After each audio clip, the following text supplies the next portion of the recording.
3, 2, 1, gravando. Começando mais um episódio do Contra a Cultura, o Evangelho clama pelo diferente. Paz e amor para você que está nos assistindo aqui, acompanhando através das redes sociais o nosso vídeo. Sim, nós temos uma câmera exclusiva aqui nos estúdios da Rádio Novo Tempo. Eu achei que você ia falar, temos uma câmera escondida. Ah, é? Não, minha gente, tudo é transparente aqui. Exatamente. Nada é às escondidas aqui no Contra a Sabe pra Cultura. que você usa a câmera escondida? Pegadinha! Pegadinha do malandro, né? E do hoje a gente vai falar sobre certas pegadinhas aqui Olha aí, ó. no Contra a Cultura, né? Trick! Mas antes, aqui eu quero cumprimentar você que nos assiste, a você que nos ouve, a você que nos acompanha. Deixa eu ver, assiste e ouve só, né? Assiste Não tem e nenhuma ouve. outra tecnologia. Lê não, né? Ainda não, né, Isaac? Ainda não, Bia, mas estamos trabalhando nisso. Estamos Presto trabalhando, ou seja, daqui a pouco a gente tem todas as ferramentas aí para você entrar de cabeça no Contra a Cultura aqui, por Daqui a várias pouco, Bianca. ferramentas. Profetizando aqui, hein? Ah. Daqui a pouco você vai poder jogar contra a cultura. Falei e isso? saí da conversa. Tá bom. Jogou a Pronto, bomba falei. e deixou a gente para resolver, né? Pronto, Isso. falei.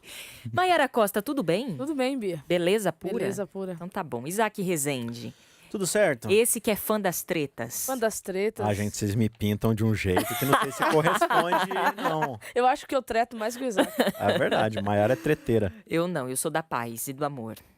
Certo. Sim. Por isso que tem um coração na sua blusa. Olha aí, ó, quem tá assistindo. Mas quem Eu vê ganhei. camisa não vê coração. É, Quer né? dizer, Quem vê vê- sim, mas O Dani também tá aqui para ajudar a gente no áudio. com as tretas. Com as tretas, né? De áudio também, né? Vamos lá, gente. 9º episódio. Nossa, Nono, mas tá acabando. voa o tempo nesse Tempo Contra a passa, o Cultura. tempo Que voa, tá isso? acabando. 9º episódio aqui do Contra a Cultura. Falsidade ideológica. É isso mesmo, Maiara Costa? Falsidade ideológica. Hoje nós vamos falar sobre isso aqui nesse episódio do Contra a Cultura. Em que contexto? Nós vamos estudar o contexto do Apocalipse 13 ali. E nós vamos perceber ali no estudo que a obra da divindade sofreria uma tentativa de contrafação.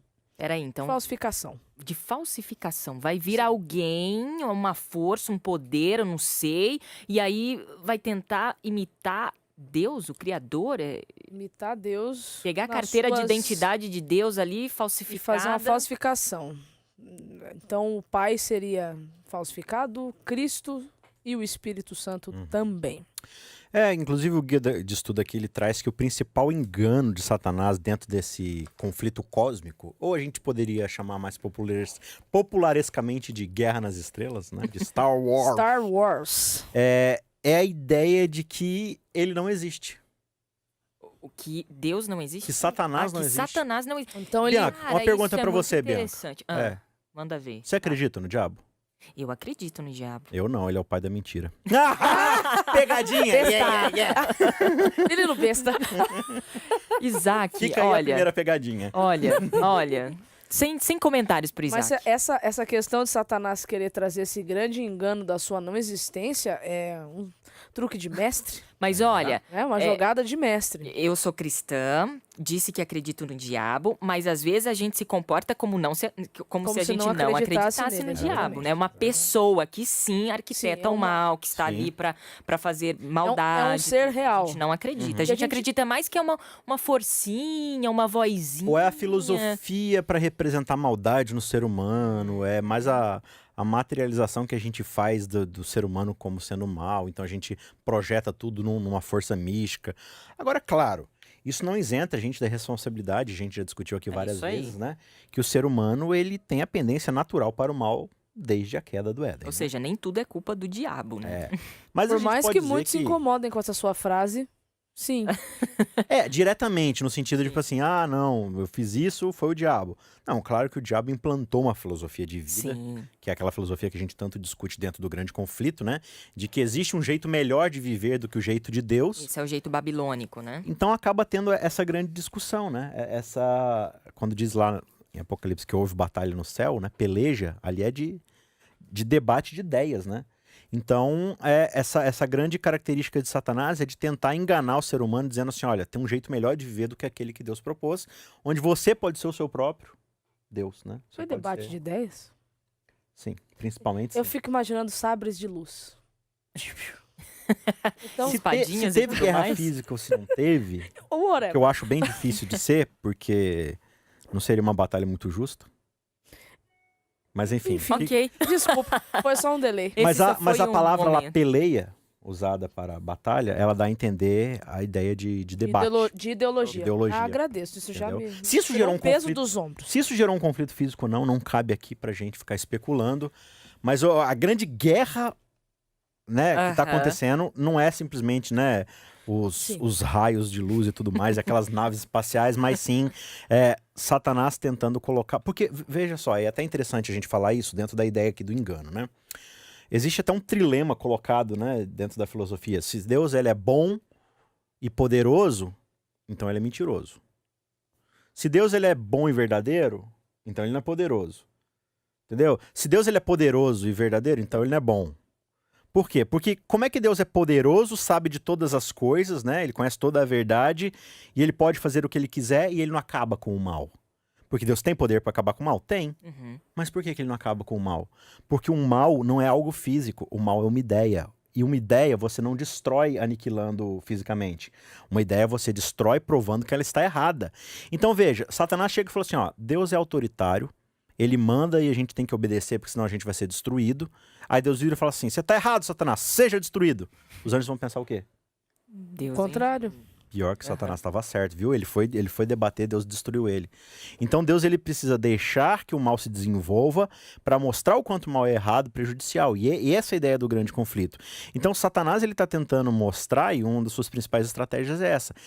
Tirar ele de foco, ficar extremamente nos bastidores para falar assim, olha, eu não existo, vocês fiquem aí discutindo. E aí cria filme de terror para dizer que o mal tá num espírito, o mal tá não sei o que lá, o mal tá no extraterrestre, o mal tá não sei o que das quantas.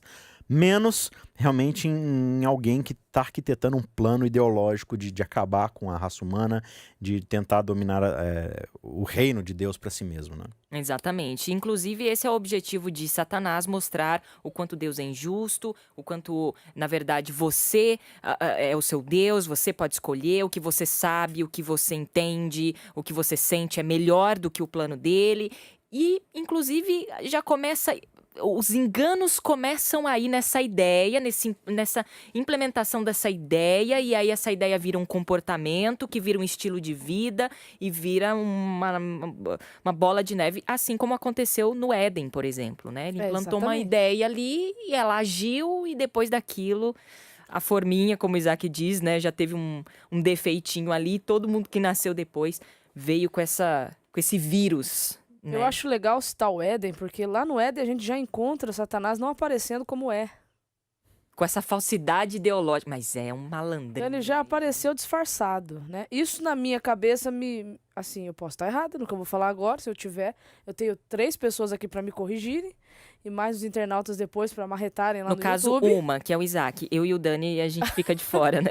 Mas eu tenho para mim que o fato, né? O fato de Lúcifer, né, ter aparecido disfarçado lá em forma de serpente, enfim, já mostra que, de certa forma, o casal já conhecia a história de alguém que tinha se rebelado, porque senão ele não precisaria ter se disfarçado. Ele poderia ter sido sincero, honesto, vindo como um anjo e dito assim, meu nome é Lúcifer, muito prazer, eu tive uma ideia e queria transmitir para vocês essa ideia, já que a minha ideia não foi tão bem aceita por todos, então eu quero ver se vocês concordam comigo. E a gente sabe que não foi isso que aconteceu, né? Ele veio disfarçado para mostrar que Satanás ele nunca vem com a cara que tem. Ele sempre vai se disfarçar, vai sempre se esconder atrás de alguma coisa, mas o principal objetivo dele é sempre responsabilizar a Deus por tudo de ruim, de errado que estiver acontecendo no mundo. Ele vai sempre tirar a responsabilidade dele, né? E vai sempre tentar colocar em Deus e vai usar de várias formas para isso. Muito bem, então só tirando aí qualquer dúvida, Satanás, a Bíblia apresenta Satanás como uma pessoa, Sim, né? ele é um ser Isso. espiritual real. Lê pra gente aí, Bianca. Apocalipse capítulo 12. 12. Você já tá lá no 12, versos 7 a 9 a princípio. Houve guerra no céu. Miguel e seus anjos lutaram contra o dragão e seus anjos. O dragão perdeu a batalha e ele e seus anjos foram expulsos do céu. Esse enorme dragão, a antiga serpente chamada Diabo ou Satanás, que engana o mundo todo, foi lançado na terra com os seus anjos. Então ouvi uma forte voz que bradava pelos céus. Finalmente chegaram a salvação, o poder, o reino de nosso Deus e a autoridade de seu Cristo. Porque foi lançado para a terra o acusador de nossos irmãos, aquele que dia e noite os acusa diante de nosso Deus. Eles o derrotaram pelo sangue do Cordeiro e pelo testemunho deles. Não amaram a própria vida, nem mesmo diante da morte. Agora lê o verso 12 também, já que você resolveu ler a Bíblia toda. Portanto, alegrem-se, ó céus, e vocês que habitam nos céus. Sobre a terra e o mar, porém virá terror, pois o diabo desceu até vocês com grande fúria, sabendo que lhes resta pouco tempo. Então aqui, João ele está falando de um negócio extremamente histórico. Ele começa lá no céu desde o princípio e ele faz uma recapitulação, né, Mayara?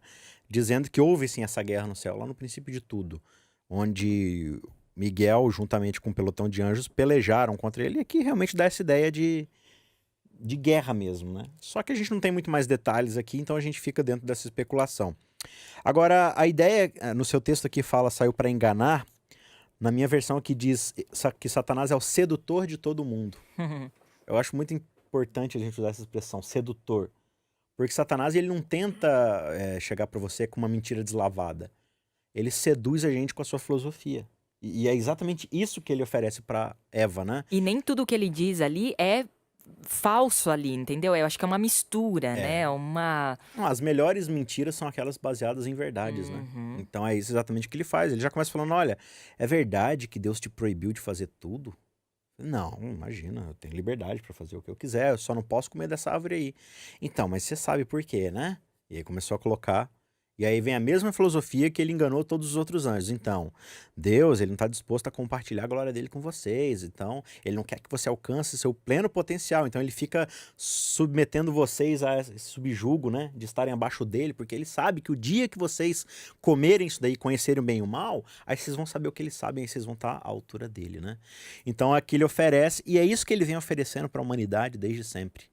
Né? Você levar vantagem em tudo, você se colocar no lugar de Deus, porque ele entende que se ele conseguir convencer boa parte da humanidade, ou toda ela, a viver como ele vive, ou seja, a se colocar no lugar de Deus, ele será justificado daquilo que ele fez, porque ele vai falar assim, ó, tá vendo que não era só eu? Tá vendo como é que é o normal? Se você oferece isso aí pro ser humano, todo mundo vai querer? Então ele nunca, na verdade, ele não tá nem preocupado com o ser humano, ele tá sempre preocupado com ele. Ele tá sempre tentando se auto-justificar. Né? Se autopreservar também, né? Também. Agora, o nosso guia de estudo, ele traz aqui os enganos, né? A gente já trouxe aqui, então, evidentemente, a existência de uma pessoa, sim. um ser ele é pessoal espiritual. Eu não sei se a palavra entidade cai bem, mas é a palavra que eu encontro, né? Ele é uma entidade, né? Ele é um ser espiritual. Efésios capítulo 6, verso 12 vai falar sobre isso. Né? Ele é um anjo, ele não deixou de ser anjo, certo? 2 Coríntios capítulo 11, né? Também vai trazer essa informação. E um anjo que tem capacidade de se transformar poder, naquilo, né? Que ele quiser se transformar. Então, isso não ficou dúvidas. Não. Bom, o nosso guia traz aqui também os enganos. Fala um pouquinho mais especificamente sobre os enganos de Satanás. O que ele está tentando arquitetar aí ao máximo, né? Tem uma parte aqui do nosso guia que está falando sobre 2 grandes enganos de Satanás, do Satanás, né? Do capiroto. De Satanás. Tranca-rua. Mochila de criança. Uma, a imortalidade da alma. E outra é a guarda de um outro dia que não seja o sábado. São esses dois erros e enganos de que o nosso guia de estudo está trazendo. O que a gente pode falar um pouquinho sobre isso? A gente já falou sobre a questão da mudança do dia de guarda, Sim. Né? E aqui a gente traz um pouquinho também o detalhe sobre a imortalidade da alma. Seriam 2 grandes enganos aí de Satanás? A gente discutiu bastante essa questão no episódio passado, né, do sábado, que o sábado é esse memorial da criação. Digamos que ele é aquele grande memorial que diz assim, olha, Deus ele é o criador de todas as coisas. Portanto, a primeira mensagem angélica, né, ela diz, olha, adorar é aquele que fez os céus, o mar, a terra, as fontes das águas. Ou seja, Deus ele é soberano sobre toda a criação. Como é que você ousa questionar a Deus ou tentar colocar no lugar dele se você nem o poder de criar tem? Deus tem o poder de criar. E se ele cria, ele pode governar. Entendeu? Então, o sábado é um lembrete em relação a isso, né? Apenas frisando que o Apocalipse 14, ele está chamando a nossa atenção para o Deus Sim. do sábado e não para o sétimo dia em si. Porque o sétimo dia ele é um lembrete justamente Sim. mostrando a identidade desse Deus, né? E isso é preciso frisar porque, por exemplo, a gente pode guardar o sábado e não reconhecer Deus como soberano na nossa vida. Exato. Guardar o sábado simplesmente como esforço humano. E o que é um esforço humano? É justamente a tentativa de não depender de Deus. Você pega o jovem rico, por exemplo, né? Guardo todos os mandamentos, inclusive o sábado, porque ele era um bom judeu. Então, mas você ainda está longe do reino. Por quê? Porque você ainda está tentando estabelecer a sua própria justiça, que foi o mesmo problema de Eva lá atrás, né? Sim. Da mesma forma, existem várias pessoas, né, Mayara, que ainda não conhecem a verdade do sábado, ou conhecem, mas ainda não entenderam plenamente, que elas não guardam o sábado, mas elas vivem diariamente dentro da luz que elas têm, Vive mais o reino conforme Cristo, submissas à vontade Né? de Deus. conforme Cristo inaugurou, do que muitos professos conhecedores e guardadores do Ou sábado. seja, os guardadores do sábado também podem estar enganados. Também. Dentro desse contexto de que aqui. Sim. Deus não é soberano na nossa vida. A outra questão da imortalidade da alma aqui é que isso para mim é um lembrete de que o único que pode nos dar a vida é Deus. Sim. O ser humano, ele não é imortal. Ele perdeu o dom da imortalidade quando o pecado entrou no mundo.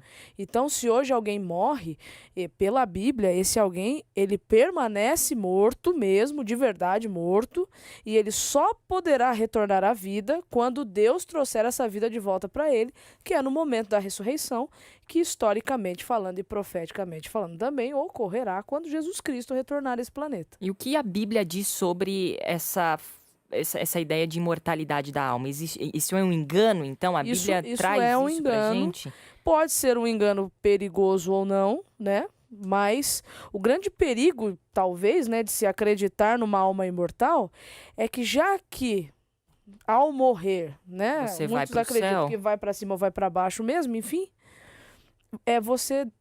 você se torna um pouco independente Do de sacrifício. Cristo, do sacrifício de Deus, porque o que vai determinar a minha subida ou a minha descida dentro desse contexto, tá, desse ensino da imortalidade da alma, são as obras.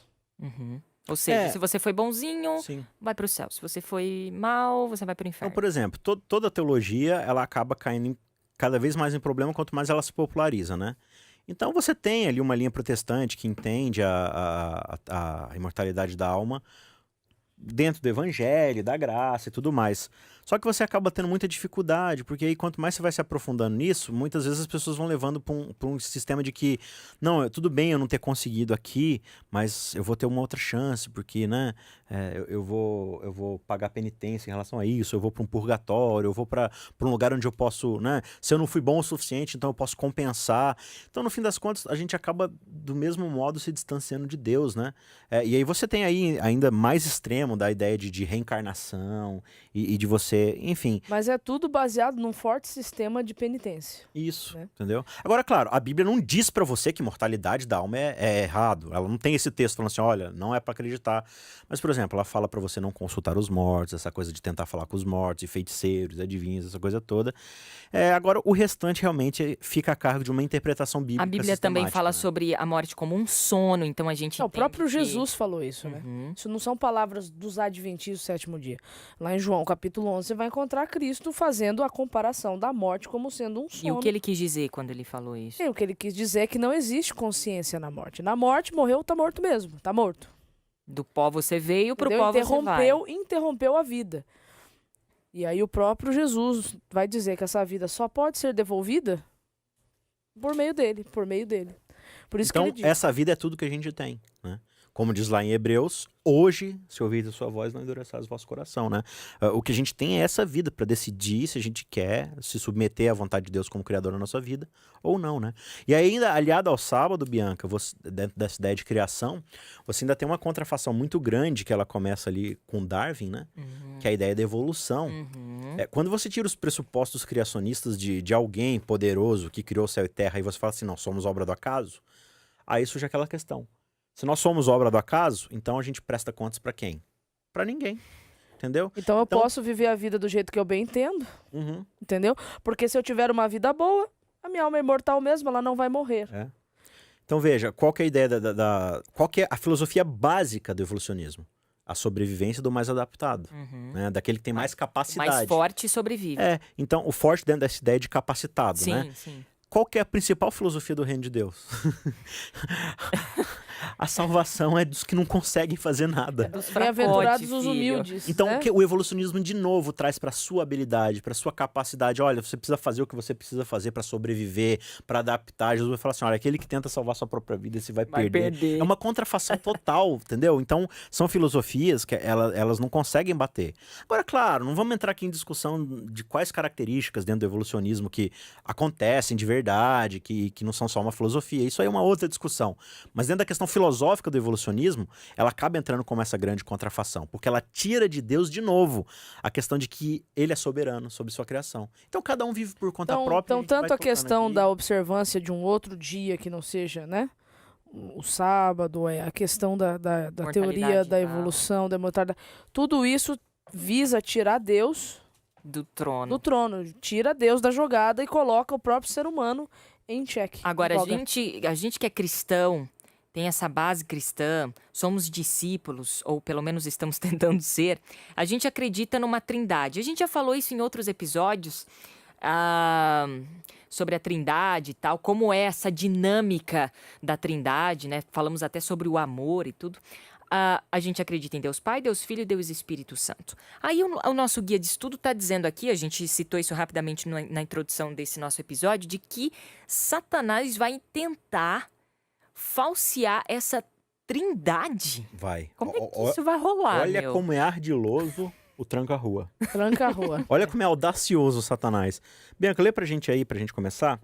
Apocalipse 13, 1 e 2. 1 e 2. Então vi sair do mar uma besta. Tinha 10 chifres e 7 cabeças, e uma coroa em cada chifre. Em cada cabeça estavam escritos nomes de blasfêmias. A besta parecia um leopardo, mas tinha pés como de urso e boca como de leão. E o dragão deu à besta seu poder, seu trono e grande autoridade. Então, olha que louco isso daqui. A gente já viu lá no capítulo 2 que o grande dragão é Satanás. E a gente já estudou lá nas primeiras lições que esse dragão, esse Satanás, ele falou o quê? Eu vou subir até as mais altas nuvens e serei semelhante a quem? Ao Altíssimo. Ótimo. Ao Deus, ao Pai, ao soberano de toda a terra. Então a gente já percebe aqui que o dragão é Deus. Uhum. Veja, entre aspas aqui, né? A gente tá Sim. falando de uma trindade contrafeita. A falsa A trindade. Então o dragão é Deus. Aí o texto do capítulo 13 começa dizendo que surgiu uma besta do mar. Ou seja, o mar ali são os povos, são as nações. Então, do meio da galera, do meio da humanidade, surge um líder. Surge um indivíduo assim que ele é, né? Essa grande autoridade. E aí o verso 2 diz o que pra gente? Que ele recebeu a autoridade do dragão. Aí você lembra lá de Jesus falando o quê? Quando Jesus começou o seu ministério. Que a autoridade Toda a dele autoridade me veio foi do Pai. dada do Pai e tudo mais, né? E aí você tem o Espírito Santo e Deus falando, esse é o meu filho amado. Então qual que é a ideia aqui? O dragão tá dando poder a um indivíduo que se passa por Jesus, pelo Filho, que emerge do meio do povo como ser humano, assim como Jesus veio da humanidade, aquela Que coisa quer toda. falsificar a obra de Cristo, né? Isso. Então veja, a gente tá falando aqui de uma contrafação de Jesus. Aí o verso 4 ainda diz pra gente: e adoraram o dragão porque deu a sua autoridade à besta. E também adoraram a besta dizendo, quem é semelhante à besta? Quem pode pelejar contra ela? É tão interessante, né? Porque quem é que quis ser igual Sim. né? A Cristo, a Deus, enfim, o tempo inteiro, né? E uma das frases mais faladas pelo povo judeu no Antigo Testamento é quem é semelhante a Yahvé? Quem é semelhante a Deus? Agora, quem é semelhante à besta? Ninguém é como ela. Ou seja, ele está falando aqui de uma contrafação que vai arrebanhar uma multidão. A galera vai acreditar. E esse todos aqui é força de expressão, porque realmente a gente vê aqui que não são todos, mas quer dizer, uma grande maioria dizem, nossa, esse aqui é o grande Deus. E aí a gente ainda tem a terceira pessoa ainda da Trindade. Vai pro verso 11 aí. Então vi outra besta que saiu da terra. Tinha 2 chifres, como de cordeiro, mas falava com voz de dragão. Exercia toda a autoridade da primeira besta e exigia que a terra e seus habitantes adorassem a primeira besta, cujo ferimento mortal havia sido curado. Então, veja só. qual que é o papel do Espírito Santo? Não é glorificar Cristo? Exatamente. Que mostra quem é o Pai. Então aqui, essa terceira besta, ela está circundando a Terra, assim como o Espírito Santo circunda, para levar nossa atenção para Pra- esse indivíduo que representa Jesus. Verso 13. Realizava sinais espantosos, chegando a fazer fogo descer do céu sobre a terra à vista de todos. Olha só, onde aqui no Novo Testamento a gente tem uma manifestação de fogo acontecendo no meio das pessoas? Tem um episódio de Elias também, né? Ou Sim, não? sim, também. Aham. Que é Que é a a alusão corroboração que ele tá do ministério fazendo de aqui. Elias. Sim. Mas aqui no Novo Testamento, lembra lá do Pentecostes? Que as línguas de fogo descem, dando autoridade para os discípulos, de que agora Deus está com eles. Então veja, até aqui o reavivamento, o Pentecostes está sendo contrafeito. Então você percebe que Satanás, ele viria com força. E ele está promovendo um falso reavivamento. Olha, vamos... Ou seja, ele né? pega e pega uma verdade, mas vai colocando alguns porcentos de mentira e fala assim, aí no verso seguinte, enganou os habitantes da terra com sinais que foi permitido realizar em nome da besta. Ou seja, não vai ser um negocinho assim, não, isso aí não é pra mim, isso aí não tem nada a ver, vai ser... É por isso que Jesus vai, disse que vai o criar negócio seria dúvida, tão né? trash que, se possível, enganaria Os escolhidos. os eleitos, né? Como tá lá em Mateus Agora lê o 24. verso 16, Bianca. Verso 16 diz aqui na Bíblia o seguinte: exigiu que grandes e pequenos, ricos e pobres, escravos e livres, todos recebessem uma marca na mão direita ou na testa. Olha só, aí é que a gente entra no grande lance, a gente vai falar sobre ele mais tarde. É o chip? Será que é o chip? Na verdade, quer saber? Se é o chip. Vamos deixar o pessoal na curiosidade? Porque aqui a gente vai falar da marca da besta. Sim. Vamos deixar o pessoal na curiosidade? A gente fala disso em outro episódio. Então, tá bom, porque 3, 2, 1, acabou o nosso tempo. Então a gente deixa aí esta pergunta no ar, né? Que é a marca da cenas besta? para os próximos capítulos aqui do Contra a Cultura. Daqui a 2 episódios a gente responde. Então tá bom, fechou, que eu vou cobrar, hein? Vai lá. Maiara Costa, valeu! Valeu, Bia. Até semana que vem. Até a semana que vem. Isaac Rezende, valeu, até semana que vem. Até. A gente falou sobre falsidade ideológica, os enganos de Satanás, ou seja, anteninha aí, hein? Ligada, galera. Presta atenção. Bora estudar. Aquele que tá porque- de pé, cuide pra não cair. Pra não cair, exatamente. Na semana que vem a gente volta com outro estudo aqui no Contra a Cultura pra deixar você de orelha em pé, beleza? Até semana que vem.